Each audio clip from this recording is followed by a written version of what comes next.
Hello বন্ধুরা, good morning. আমি অমিশা, আর অমিশার নতুন আরেকটা ভিডিওতে তোমাদেরকে অনেক অনেক ভালোবাসা। তো কেমন আছো তোমরা সবাই? আশা করছি সবাই খুব খুব ভালো আছো, আর আমিও খুব ভালো আছি। তো দেখো, আমি চলে এলাম আবার আরও একটা ভিডিও নিয়ে।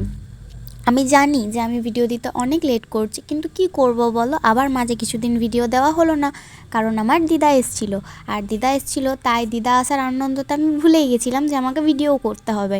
তো যাই হোক, আবার পুরনো লাইফস্টাইলে ঘুরে চলে এলাম।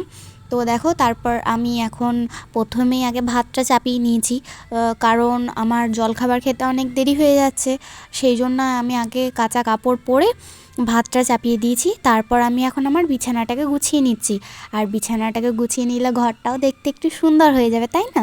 তো তারপর দেখো, বিছানাটাকে গুছিয়ে নিলাম ভালো করে, মানে গুছিয়ে নিচ্ছি আর কি। আর এদিকে জানলাগুলোও খুলে দিয়েছি, তাহলে ঘরে একটু রোদও ঢুকে যাচ্ছে, আমার বিছানাগুলো একটু রোদ পেয়ে যাবে। তো শীতকালের দিন তো রোদটা বেশ মিষ্টিই লাগছে, তাই না? তো যাই হোক, তারপর দেখো আমি এখানে বিছানাগুলোকে ভালো করে বাগিয়ে গুছিয়ে রাখছি। আর যেহেতু শীতকাল, বিছানার মধ্যে অনেক জিনিসপত্র জড়ো হয়ে যায়, জানো কী করে যে জড়ো হয়ে যায় আমি বুঝতেই পারি না। তারপর আছে আমার ওই একটা দুষ্টু আদিসোনা, তো ও তো সমস্ত কিছু বিছানায় এনেই ফেলে দেয়, ওর খেলনাগুলো পর্যন্ত বিছানায় পড়ে থাকে। কি করব, সব বাগিয়ে গুছিয়ে রাখতে হয় আমায়। আর জানো, একা হাতে এত না পেরে উঠি না, খুব কষ্ট হয়, কিন্তু কি করব বলো, সেই তো করতে হয়, বাচ্চাটা তো আমারই। তো তারপর দেখো, আমি এইগুলোও গুছিয়ে রাখছি। এইগুলো না আমার দিদাকে বের করে দেওয়া হয়েছিল।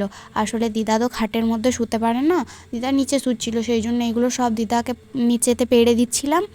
তার ওপরে দিদা শুচ্ছিল, তার ওপরে একটা ব্ল্যাঙ্কেট ঢাকা নিচ্ছিল। আর যেই ব্ল্যাঙ্কেটটা দিদা ঢাকা নিচ্ছিল সেটা আমি দিদাকে আজকে দিয়ে দিলাম, কারণ না সরি, যেদিন দিদা বাড়ি গেল আমি সেই দিনই দিদাকে দিয়ে দিলাম।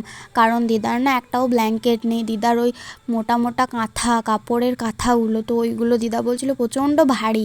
তাই আমি দিদাকে ব্ল্যাঙ্কেটটা দিয়ে দিলাম যে তুমি নিয়ে যাও, এটা তুমি ঢাকা নেবে গোটা শীতকালটা। তো তারপর দেখো, এই কাঁথাটা দিদাকে নিচে আমি পেড়ে দিচ্ছিলাম, আর ব্ল্যাঙ্কেটটা তো দিদাকে দিয়ে দিলাম।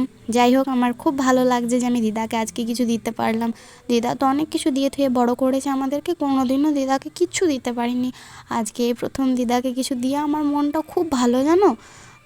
আমি জানি বেশি দামি কিছু দিতে পারিনি, শুধু একটা ব্ল্যাঙ্কেটই দিয়েছি, তবে ওইটাই আমার কাছে অনেক। আমি দিদাকে বলেছি যে আমাকে দুহাত ভরে আশীর্বাদ করো, যাতে তোমায় আমি আরও অনেক কিছু দিতে পারি দিদা। তো তারপর দেখো, এখানে আমি সবজি কাটতে চলে এসেছি। আর আজকে আমি সবজিতে বানাবো কাঁচকলা দিয়ে, আলু দিয়ে, বেগুন দিয়ে, কলাই বড়ি দিয়ে তরকারি। তো সেই জন্য এখানে আমি কাঁচকলাটা কাটছি।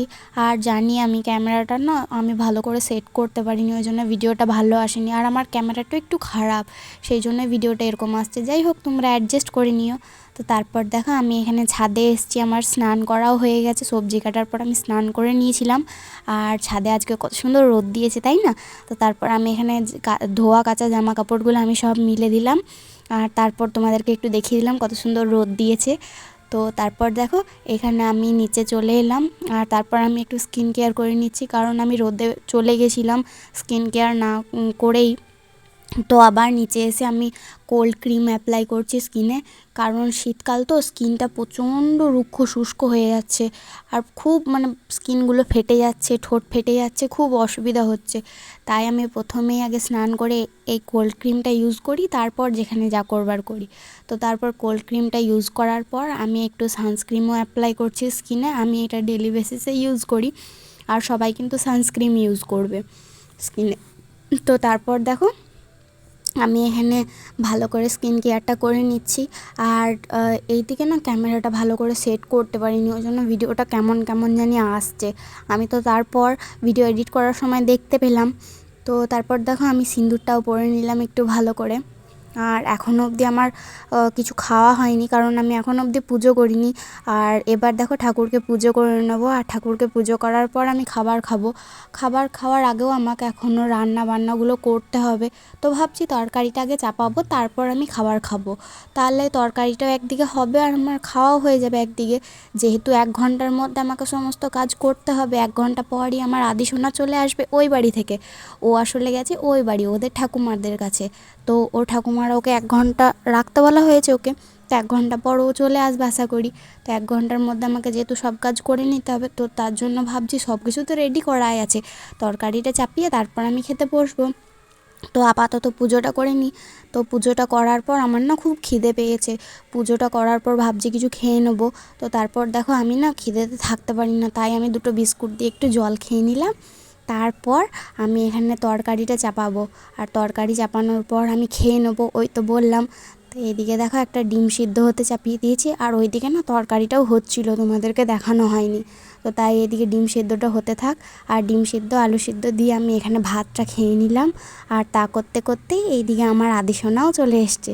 তো চলো, আজকের ভিডিওটা এতটাই, দেখা হচ্ছে নেক্সট ভিডিওতে। টাটা।